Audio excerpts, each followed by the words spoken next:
You ever been brought to your knees by something you never saw coming? Something so brutal, it made you question who you are, what you're even doing here. I'm not talking about a bad day. I'm talking about the moment life doesn't just tap you on the shoulder, it slams you to the floor. The moment where your breath catches in your chest, your hands are trembling, and every voice in your head is screaming, "This is it. I can't do this anymore." Yeah, that moment. We don't talk about it enough because it's ugly, it's messy, it doesn't fit on a vision board or in a perfectly filtered quote on social media. But the truth is, every single person who has ever risen to something great has been broken, shattered even. Not once, multiple times. And yet here's the twist. Those who rise don't do it in spite of the break. They rise because of it. See, the breaking isn't the end, it's the beginning. But most people never get past the pain to see the power in it. They get stuck in the wound, stuck in the why me, stuck in the silence. And if you're not careful, that silence, it'll bury you. Quietly, slowly, while the world keeps moving like nothing ever happened. But you're here. You showed up. Which means some part of you still believes there's more. More to you, more to your story, and more to this moment. So let's talk about it. Let's talk about what really happens when life breaks you and why that breaking might just be the best damn thing that ever happened to you. You don't really know who you are until life breaks you. That's a hard truth, but the kind of truth most people avoid because it's easier to pretend everything's fine than admit that something inside feels like it's falling apart. See, when people hear broken, they think it means you're weak. They think it's a flaw, something to be ashamed of. But in reality, when life breaks you, it isn't the end of your story. It's the stripping away of the story that was never truly yours to begin with. Let's be real. Most of us live our lives with a kind of armor. We build it early. Maybe it's people-pleasing. Maybe it's perfectionism. Maybe it's pretending we're always in control. We collect expectations from our parents, society, teachers, social media. We walk around with this image of who we're supposed to be, and we wear it like a second skin. And then one day, life hits. Hard. Maybe it's the loss of someone you thought you couldn't live without. Maybe it's betrayal, the kind that rips the air right out of your lungs. Maybe it's failure, so loud in public, you want to disappear. Or maybe it's none of those things. Maybe it's the slow, silent kind of breaking, the kind that comes from pretending you're okay for too long. It doesn't always look dramatic. Sometimes it's the quiet moment where you sit in your car, hand on the steering wheel, and realize you don't recognize your own life anymore. Or you wake up next to someone you love and feel completely alone. That's what breaking looks like too. Here's the thing. No one tells you. Being broken is part of the process. It's the moment where the facade finally collapses, where the lies you've been telling yourself get too heavy to carry. It's the moment where you see things as they really are, maybe for the first time. And yeah, it hurts. It's supposed to. Because pain is a signal. It's the body and the soul screaming, something isn't right here. People like to think of pain as something to avoid, but pain isn't the enemy. Numbness is. Pain means you're still alive, still fighting. It means you care. It means there's still something inside of you worth saving. The break strips you bare. It forces you to confront things you'd rather run from. Who are you without the job title, without the relationship, without the mask? Most people never ask themselves those questions because they don't want the answers. But the break demands it. It drags you to the edge of yourself and dares you to look, not just at your life, but at your soul. And you want to know what makes this even harder? No one sees it. That's what makes internal breaking so dangerous. You could be walking around smiling, working, functioning, and inside, you're crumbling. Because emotional pain doesn't leave bruises. There's no cast on your arm to show the world that something's shattered. You carry it in silence, and the world keeps moving. But here's the part most people miss. The breaking doesn't destroy you. It just reveals what was fragile in the first place. Think about that. It reveals what couldn't hold the weight. And yeah, maybe that was a relationship you poured everything into, or a dream that turned into a prison, or a version of yourself you've outgrown. The break is a brutal kind of clarity. And clarity is power, if you choose to see it that way. When you're broken, you have two choices. You can either spend your life trying to glue back the pieces exactly the way they were, pretend it never happened, go back to normal, whatever that means, or you can look at those broken pieces and ask, what can I build now that I couldn't have built before? Because maybe you weren't meant to go back. Maybe the old version of you wasn't actually who you were meant to be. Maybe the break was the only thing strong enough to destroy what was holding you back. Maybe this is the moment where you stop pretending, stop shrinking, stop living for other people's comfort. Maybe this is the moment you finally meet yourself, not the version they told you to be, but the one who's been waiting underneath all along. People say, what doesn't kill you makes you stronger. That's not always true. What doesn't kill you can also leave you bitter, jaded, angry, hollow if you let it. Strength isn't automatic. You have to choose it. You have to fight for it. You have to build it, piece by piece out of the rubble. But the first step, understanding the break. Not running from it. Not numbing it. Not trying to outwork or outdrink or outlaugh the pain. But sitting in it. Learning from it. Asking what it came to teach you. Because life doesn't break you to ruin you. It breaks you to wake you up. And if you're awake right now, heart cracked open, hands shaking, soul raw, then know this. You are not broken. You're becoming. When everything around you falls apart, when the life you thought you were building collapses in front of you, there comes a moment, maybe not loud or dramatic, but a quiet, razor-sharp moment where you're forced to decide, what now? Most people don't even realize they're standing in that moment. Because chaos is loud. It screams over your instincts. It confuses the hell out of you. One day you're living your life, making plans, following the rules, and the next, it's like someone pulled the rug out from under you and no one bothered to tell you why. There's grief, there's anger, there's fear. And most dangerous of all, there's that voice inside your head whispering that maybe you deserve this, that maybe this is just who you are now. Broken, beaten, done.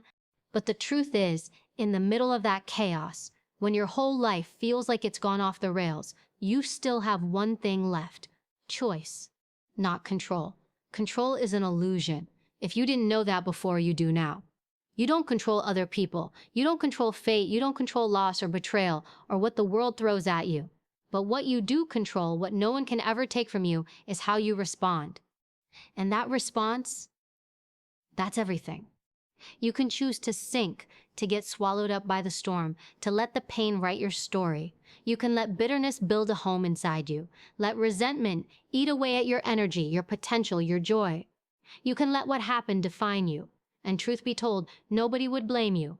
You've got every reason to give up. But you've also got every reason to fight. Because here's the truth, no one tells you when you're in the middle of the chaos. Pain is the door. You can walk through it and come out transformed. Or you can sit in front of it for the rest of your life, waiting for someone to come and save you. No one is coming.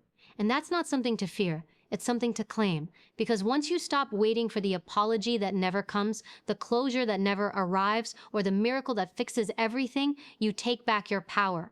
Responsibility is not about blame. It's about ownership. Life might have thrown you into hell, but what you do from here, that's yours. You don't get to rewrite the past, but you do get to decide if you let it poison the future. That's the choice, right there, in the middle of the chaos. You can choose to rise, not because it's easy or fair, but because you refuse to let this moment be the end of you. People confuse strength with never breaking. They think it means pretending you're fine, smiling through the pain, pushing everything down and getting on with it. But real strength is quiet. It's invisible. It's the decision to wake up every morning and face the same demons that tried to destroy you yesterday. It's showing up, shaking, unsure, hurting, and still choosing to move forward. And some days, that forward motion doesn't look like much. Maybe it's just getting out of bed. Maybe it's making one small choice not to fall back into the darkness. Maybe it's saying no to the destructive patterns that once gave you comfort. That counts.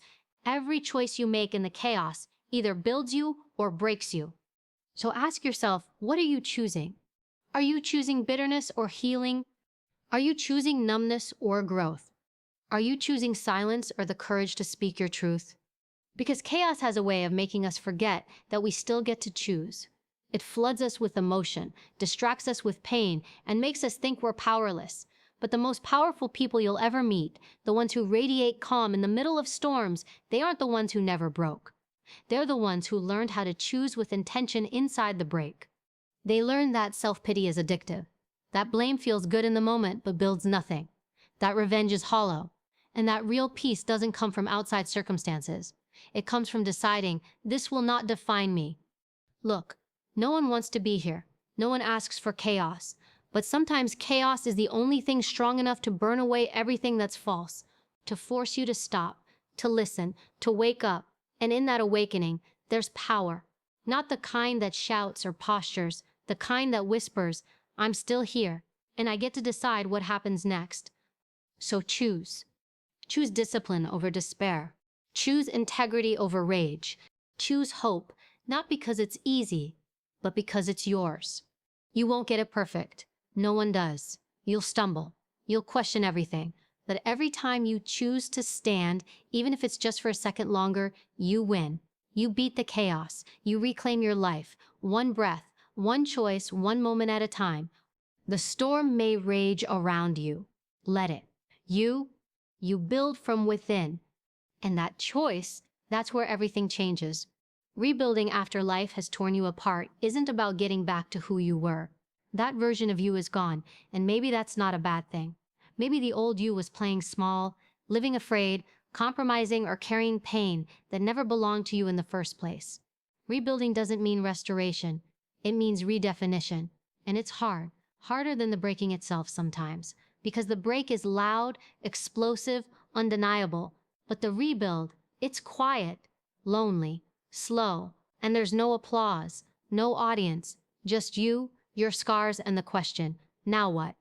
You'll want to rush it, to get to the fixed version of yourself, to put the pieces back together and move on. But the truth is, there's no going back. And if you try to recreate what you lost, you'll build a version of your life that's nothing but a shadow of what could be. Rebuilding from ruins isn't about fixing what was, it's about building something stronger, wiser, and more honest from what remains. It starts with facing the rubble. Most people try to skip this part. They don't want to look at what's broken. They want to cover it up, distract themselves, jump into a new relationship, a new job, a new habit. But if you don't study the wreckage, you won't learn anything from it. You'll carry the same wounds into new spaces and call it moving on. That's not healing, that's avoidance. And what you avoid, you eventually repeat. So pause, sit with it, look at what fell apart and why. That takes guts. It takes accountability. Because yes, some things were out of your control, but some weren't. And this isn't about blame, it's about power. You can't change what you won't claim, so take inventory. What beliefs broke you down instead of building you up? What patterns kept showing up like ghosts, haunting everything you tried to create? What version of love or success or happiness were you chasing that was never really yours to begin with? Then comes the hardest part, clearing the site. Think of it like this. Before you build a new structure, you've got to remove what doesn't belong. Dead weight, crumbling foundations, outdated blueprints. That means letting go of people, mindsets, and habits that can't support where you're going. And letting go hurts, even when it's the right thing, even when you know it's necessary. You'll feel guilty, nostalgic, even afraid. But staying attached to what broke you is a choice, and it will cost you the life you're trying to build. Once you clear the site, you start laying a new foundation. And this time, you build it with intention. No more sleepwalking through life.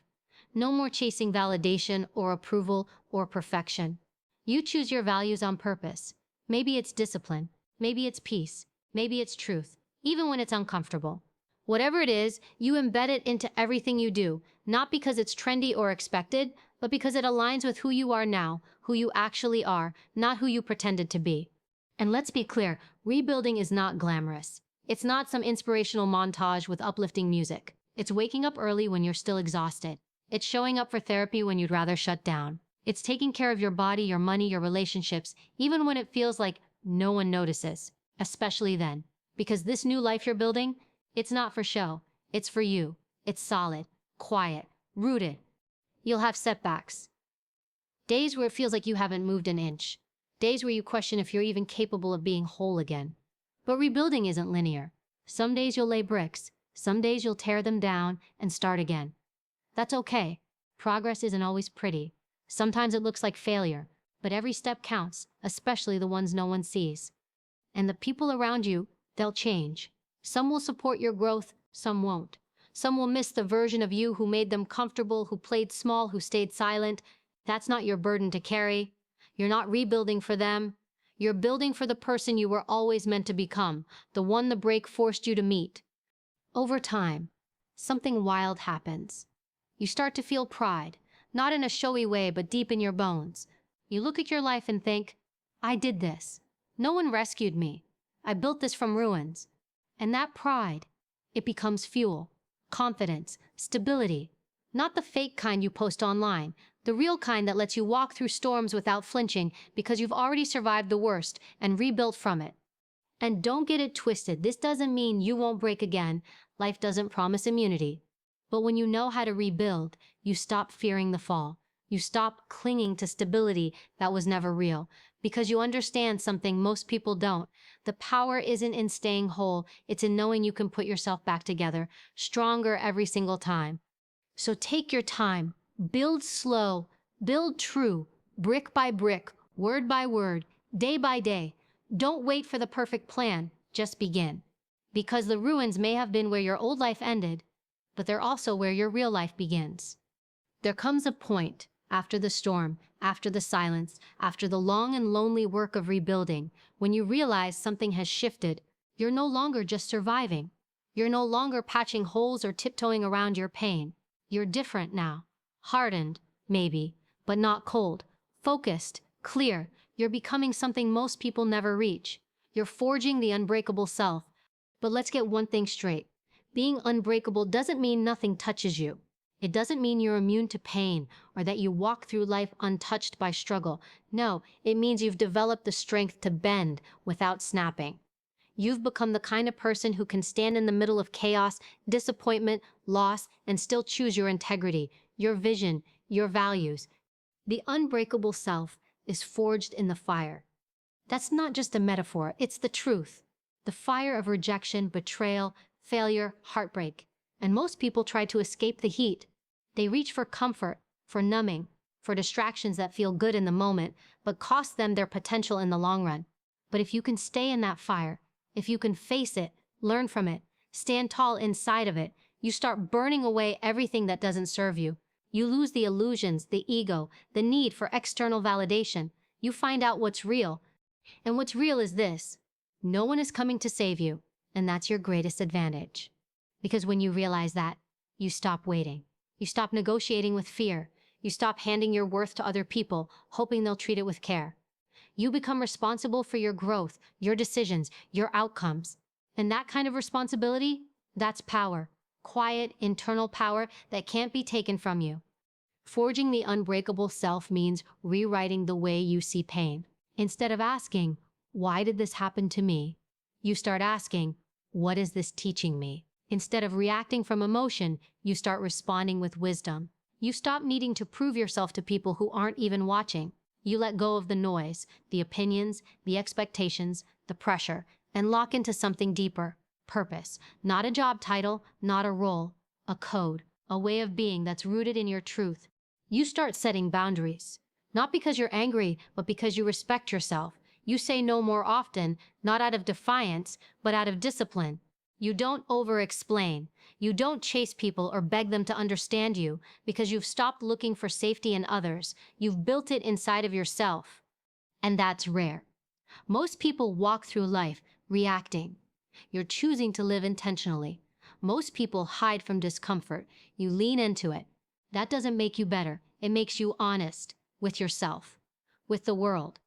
There's strength in that kind of honesty. A strength that doesn't need to yell or dominate. It's in your calm, your presence. The way you carry yourself without needing to announce who you are. People feel it when they're around you, and not everyone will like it. Your strength will trigger some. Your clarity will unsettle others. That's fine. That's the price of authenticity. Let them be uncomfortable. You're not here to be palatable. You're here to be powerful. The unbreakable self doesn't avoid emotion. It controls it. It feels everything, but it doesn't get hijacked by it. It learns the difference between reacting and responding, between impulse and intention, between letting pain speak and letting wisdom lead. That doesn't happen overnight. It takes practice, daily, quietly, in the moments when no one is watching, and it would be easy to go back to the old you. But the old you is gone. You outgrew them, not because they were weak, but because you've seen more now, you've endured more, and with every scar, you've earned a new level of understanding. A deeper sense of who you are and what you're here to do. And that clarity, that becomes your compass, Now, life doesn't magically get easier. There will still be setbacks, still be losses, but they won't break you, not like before, because you've trained for this. You've built resilience, not by avoiding difficulty, but by walking straight into it and refusing to flinch. You've learned how to hold the line, not just for yourself, but for others. People will come to you for strength. They'll trust your calm, your steadiness, and you'll give it, not because you have all the answers, but because you've earned your foundation the hard way. The unbreakable self isn't loud. It doesn't need to be. It's rooted, disciplined, focused. It knows when to fight and when to walk away. It doesn't chase what it outgrew. It doesn't beg for love or seek revenge. It moves with purpose, even when the path is uncertain. And when it falls, because everyone does, it doesn't spiral. It resets. It adapts. It learns. That's what makes it unbreakable. Not perfection, but resilience. Not armor, but awareness. Not denial, but courage. So if you're somewhere in the fire right now, don't rush to escape. Let it shape you. Let it teach you. Let it strip away what isn't you so you can step into who you really are. This is the work that matters, the real work, the kind no one sees, but everyone feels. And when the world tests you again, and it will, you'll stand with steady hands, clear eyes, and a quiet strength that says, I've been through worse, I've rebuilt before, and I don't break, I become. Pain doesn't just happen, it crashes into your life, uninvited and unapologetic, and it leaves a mark. Some of it is visible: loss, betrayal, trauma, heartbreak. Some of it you carry in silence, memories that won't let go, questions that have no answers, wounds no one else can see. And for a while, all you can do is survive it. Get through the days, hold yourself together, breathe, 1 minute at a time. But eventually, a question rises from inside the wreckage. What do I do with all this pain? You can carry it like a weight. You can let it harden you, close you off, turn your heart into stone. That's one path. And it's an easy one, because pain whispers all the reasons why you should shut down, why you should stop trusting, stop hoping, stop trying. But there's another path, one most people don't see right away. A path that's quieter, more difficult, and infinitely more powerful. It's the choice to turn pain into purpose. This isn't about pretending pain is beautiful. It's not romanticizing suffering or saying you should be grateful for the worst things that happen to you. It's about refusing to let the pain define you in negative terms. It's about taking what was meant to break you and using it to build something that actually matters. Your pain is part of your story, but it's not the whole story, unless you decide to stop there. Purpose begins when you decide to give your pain meaning. Not as justification, not as an excuse, but as fuel, as a guide, as a compass, pointing to what truly matters. Some of the most powerful people you'll ever meet have suffered deeply, not because they were unlucky, but because that suffering forged a clarity, a depth, a drive they couldn't have found anywhere else. Pain wakes you up. It strips away the noise. It reveals what you care about at the core of your being. It exposes the illusions you were living under, the people you thought you needed, the lies you told yourself to feel safe. When it all falls apart, what remains is raw, real, and often painful. But it's also honest, and honesty is where purpose begins. Turning pain into purpose means asking hard questions. What did I learn from this? How can I grow from it? Who else is hurting like I did?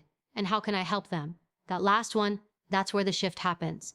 Because purpose is never just about you. It's about what you can create, contribute, or change so others don't suffer the same way. You don't have to have a big platform. You don't have to write a book, give a speech, or start a movement. Sometimes purpose is quiet. Maybe you're the one who finally breaks the generational cycle in your family. Maybe you become the kind of parent you never had. Maybe you simply live with compassion, lead with integrity, speak truth when it's inconvenient. That is purpose. That is power.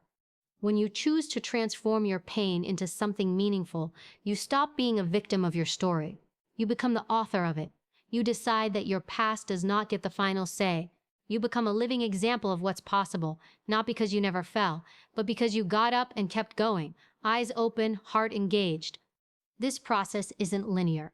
Some days, you'll feel inspired, driven, focused. Other days, the pain will hit you again, as raw as it ever was. That's okay. Healing doesn't erase pain, it reshapes it. The goal isn't to forget what happened. The goal is to make sure it wasn't for nothing. And sometimes the deepest purpose is simply to survive differently, with more empathy, more courage, more depth than before. You might find that your pain points you to a cause, a mission, or a path you never considered. Survivors of abuse become advocates. People who've lost loved ones to addiction or violence dedicate their lives to awareness and prevention.